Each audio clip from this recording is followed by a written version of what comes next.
Dear students, today's topic is clutch. आज का topic transmission system unit 6 से लिया गया है, जो कि आपके 206 सब्जेक्ट कोड में बेसिक ऑटोमोबाइल इंजीनियरिंग से लिया गया है।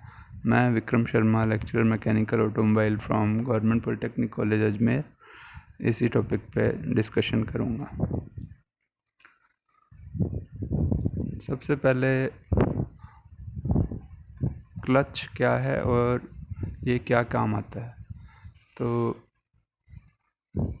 क्लच जो है वो मेनली इंजन से जो ड्राइव दी जाती है गियर बॉक्स को और उसके बाद आगे व्हील्स को, तो इंजन से जो पावर ट्रांसमिट होती है उसको गियर बॉक्स से कनेक्ट करने या डिस्कनेक्ट करने के लिए बेसिकली काम में आता है क्लच। और to disconnect the engine from gearbox, जब अपन इंजन को गियर बॉक्स से डिस्कनेक्ट करते हैं तो उस कंडीशन में निम्नलिखित सिचुएशंस में ये वर्क करेगा। पहला, to start the engine and warm it up, engine को स्टार्ट करना और उसको नॉर्मल कंडीशन तक वार्म अप करना। इसीलिए आपने देखा होगा जब अपन इंजन को स्टार्ट करते हैं तो एक बार उसके आरपीएम बहुत ज़्यादा हाई हो जाते हैं, फिर विद इन 1 to 2 मिनट्स वो एकदम नॉर्मल हो जाते हैं। तो वो नॉर्मल जब होते हैं तो वो कहते हैं कि इंजन वार्म अप हो गया। सेकंड, फर्स्ट और सेकंड गियर्स जब जैसे रेस्ट कंडीशन में है व्हीकल तो उसको फर्स्ट गियर में और सेकंड गियर में जब मूवमेंट देनी है तो उसको प्रोवाइड करने के लिए क्लच की आवश्यकता पड़ती है। Third, easy shifting of gears, gear की जो शिफ्टिंग है वो इजी हो और पावर जो जा रही है गियर बॉक्स के थ्रू उसको अगर डिस्कनेक्ट करना हो तो क्लच काम में आता है। और नॉइज़ और डैमेज जो गियर्स में होता है उसको जिससे कि अवॉइड किया जा सके, इसलिए क्लच यूज़फुल है। नेक्स्ट, इंजन को जो डिस्कनेक्ट कर रहे हैं ड्राइव से,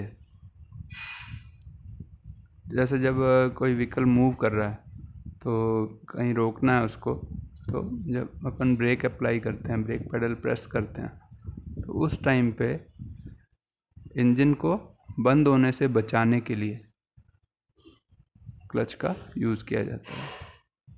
और इसके अलावा इंजन की जो पावर है उसको रियर व्हील्स में, पीछे के जो व्हील्स हैं वहाँ तक पावर को ट्रांसमिट करना विदाउट एनी शॉक, बिना किसी झटके के, उसके लिए भी क्लच यूज़फुल है।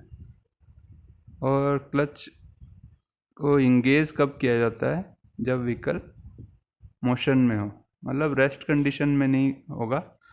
क्लच इंगेज तभी होगा जब व्हीकल मूवमेंट में है। ओके, नेक्स्ट अपन बात करेंगे इसका पर्पस, उद्देश्य क्या है क्लच को लगाने का। तो क्लच जो है वो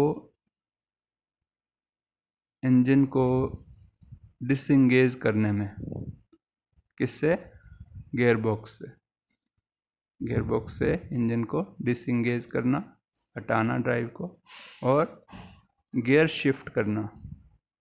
और जब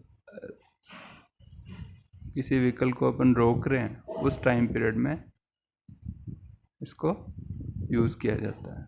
तो ये इसका मेन पर्पज़ हो गया। It allows engine to be disengage from transmission for shifting gears and coming to a stop. इसके अलावा इंजन से जो ट्रांसमिशन यानी गियर सिस्टम, गियर बॉक्स, उसका जो इंगेजमेंट है उसको एकदम स्मूथ रखता है।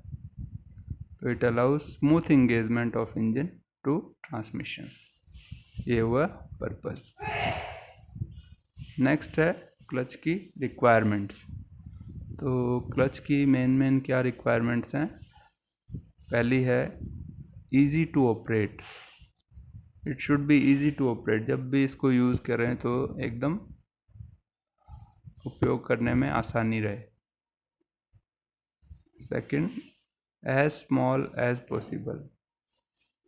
मतलब इसका जो बनावट है, कंस्ट्रक्शन है, वो एकदम छोटा होना चाहिए, क्योंकि साइज़ अगर बड़ा होगा इसका तो क्या है, वो जो इंजन के सराउंडिंग एरिया है उसको बढ़ाएगा। तो कॉम्पैक्ट डिज़ाइन होना चाहिए, as small as possible. Third है डायनेमिकली बैलेंस्ड। इसका जो बैलेंस है वो भी एकदम प्रॉपर होना चाहिए। Fourth, it should damp the vibrations and noise. तो जितने भी वाइब्रेशन और नॉइज़, जो आवाज़ है, उसको ये कम करे, रिड्यूस करने वाला होना चाहिए। Next, dissipate maximum amount of heat. जो हीट जनरेट होती है उसको डिसिपेट कर दे, यानी कि ट्रांसमिट कर दे, आगे वातावरण में ट्रांसमिट कर दे। तो ज़्यादा से ज़्यादा हीट को डिसिपेट करने में ऐसा होना चाहिए क्लच। नेक्स्ट है engage gradually to avoid sudden jerks. जब गियर शिफ्ट करते हैं तो उस टाइम कई बार आपने फील किया होगा, जर्क्स लगते हैं, झटके लगते हैं। तो अगर क्लच एकदम प्रॉपर है तो गियर शिफ्टिंग में जो झटके हैं वो नहीं लगेंगे। तो इस टाइप से होना चाहिए कि जो गियर शिफ्टिंग हो रही है उस टाइम जर्क नहीं लगे। तो मतलब प्रॉपर अगर होगा तो जर्क नहीं लगेंगे, झटके नहीं लगेंगे। नेक्स्ट है transmit maximum torque of the engine. जितना इंजन टॉर्क प्रोड्यूस कर रहा है, जितनी मतलब इंजन पावर प्रोड्यूस कर रहा है, वो उसको पूरा का पूरा आगे शिफ्ट कर दे, ट्रांसमिट कर दे गियर बॉक्स के थ्रू व्हील्स को। तो ये सब रिक्वायरमेंट्स हैं क्लच की। तो आज के लिए इस टॉपिक में इतना ही। नेक्स्ट वीडियो में आगे के टॉपिक पर बात करेंगे। Thank you.